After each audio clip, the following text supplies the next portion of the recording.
சாய்ராம்.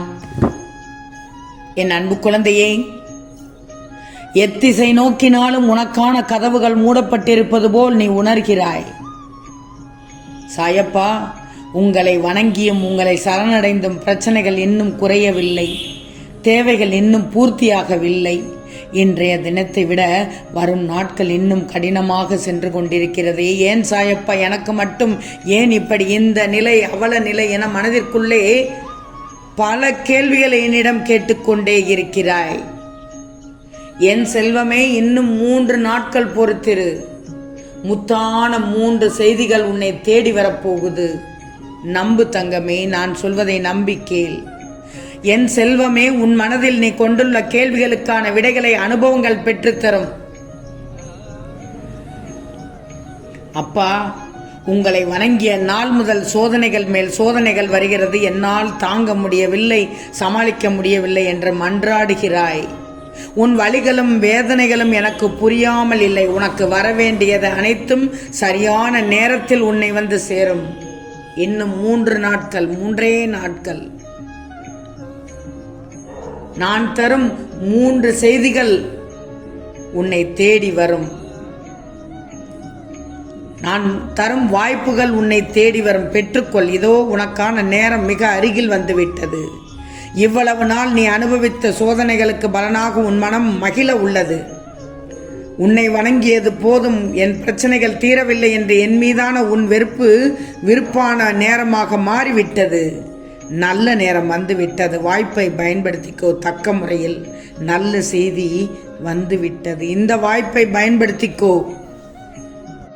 தங்கமே, என் வார்த்தைகளை முழுமையாகவும் கவனம் சிதறாமலும் கேளு. உன் மனதிற்குள் இருக்கும் பல வேதனைகளால் அப்பாவின் முன் நிறைய வேண்டுதல்கள் வைத்து காத்திருக்கிறாய். உன் மீதான என் கவனம் எப்போதும் வேறு திசை நோக்கி திரும்பாது. உன் சாயப்பாவை வணங்கிவிட்டாய், முழு நம்பிக்கையும் வைத்து விட்டாய். பல நாட்களாக, பல வருடங்களாக பிரார்த்தனை இப்போது பலிக்கும். இந்த பலிக்கப் போகுது என்று எண்ணி எண்ணி சோர்ந்து போய் உள்ளாய். உன் பிரார்த்தனைகள் பலிக்க வேண்டுமானால் அப்பாவின் இந்த சொற்களை கவனமாக பின்பற்று. உன் ஆழ் மனதிற்குள் ஓடிக்கொண்டே இருக்கும் எண்ணங்கள் நடந்துவிடும். அனைத்தும் மாறிவிடும். நல்லதே நடக்கும். நம் சாயப்பா நம் வாழ்வில் நுழைந்து விட்டார். ஏதோ ஒரு மாற்றம் அவரை வணங்கிய பின்பு நடக்க ஆரம்பித்து விட்டது. நம்முடன் அவர் குருவாக நம்முடன் வாழ்ந்து கொண்டிருக்கிறார், வந்து கொண்டிருக்கிறார். நிச்சயம் நம் வாழ்வில் நல்ல மாற்றம் கிடைக்கும் என்று நம்பு. பின்பார் உனக்கு நேரம் எப்படி இருக்க போகுது என்று. உன் அப்பாவின் பாதம் முன் வைத்த வேண்டுதல்கள் எல்லாம் தாறுமாறாக, எதிர்பாராத அளவில் தலைகீழாக நடக்கப் போகுது. பொறுத்திருந்து பார். உன் பிரார்த்தனைகளுக்கு நல்லது நடக்கப் போகிறது. நல்லது மட்டுமே நடக்கப் போகிறது. பெரும் மகிழ்ச்சி காத்து கொண்டிருக்கிறது. உனக்கு நல்ல நேரம் வந்துவிட்டதால் தான் இதை பார்க்கிறாய், கேட்கிறாய். உன் சாயப்பாவின் அசரீரி கேட்டு அதற்கேற்ப நடந்து கொள், மாறிக்கொள். உனக்கான நேரம் வந்துவிட்டாலே தடைகள் எதுவும் வராது. நல்லது நடந்துவிடும். நம்பிக்கையோடு இரு. என் பிள்ளைகள் என்றும் எப்போதும் நன்றாக இருப்பார்கள். உனக்கு உன் அப்பா நான் இருக்கும்போது பயப்படாதே. மன நிம்மதியாக, மன நிறைவோடு, மகிழ்ச்சியோடு இரு தங்கமே. நான் இருக்க பயமேன். உனக்கு நிச்சயம் நல்லது நடக்கும். நீ என்னிடம் வந்து சேர்ந்தது முதல் எவ்வளவு பிரியமாகவும் பக்தியுடனும் இருக்கிறாய் என்பதை நான் அறிவேன். பிறர் மீது நீ காட்டும் அன்பு, உனது சிந்தனை, நடவடிக்கைகள், பக்தி எல்லாவற்றிலும் பெருமையை நீ உயர்த்திதான் இருக்கிறாய். இவ்வளவு சிறப்பாக செயல்பட்டாலும் உன்னிடம் சிறு சிறு குறைகள் உள்ளது. அவற்றை நீ கைவிட வேண்டும் என்பதே என்னுடைய விருப்பம். சுயநலத்தை ஒழித்து எல்லா உயிர்களையும் நேசி. முடிந்தவரை உனக்கு என்ன உதவி தேவைப்படுகிறதோ அந்த உதவியை அவர்களுக்கு செய். உன்னை சுற்றி உள்ளவர்களிடம் நேர்மையை கடைப்பிடி. அதுவே தர்மம். நீ செய்த தர்மத்தின் பலன் உன்னை நிச்சயம் தலை காக்கும். எவனொருவன் அவன் மனம் செல்லும் தீய எண்ணங்களை கட்டுப்படுத்தி வெல்பவனே வாழ்க்கையில் நிச்சயம் வெற்றி அடைவான்.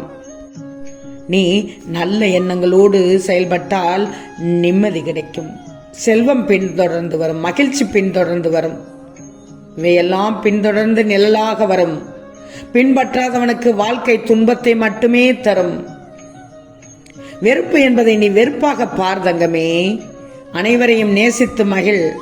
நிதானத்தை கடைப்பிடி. நல்லது. உன்னுடைய சின்ன சின்ன கோபம், அகங்காரத்தை தூக்கி எறிந்துவிடு. ஏதோ ஒரு சமயத்தில் தடுமாறி வார்த்தையை கொட்டி விடுகிறாய். சந்தேகப்படக்கூடாது.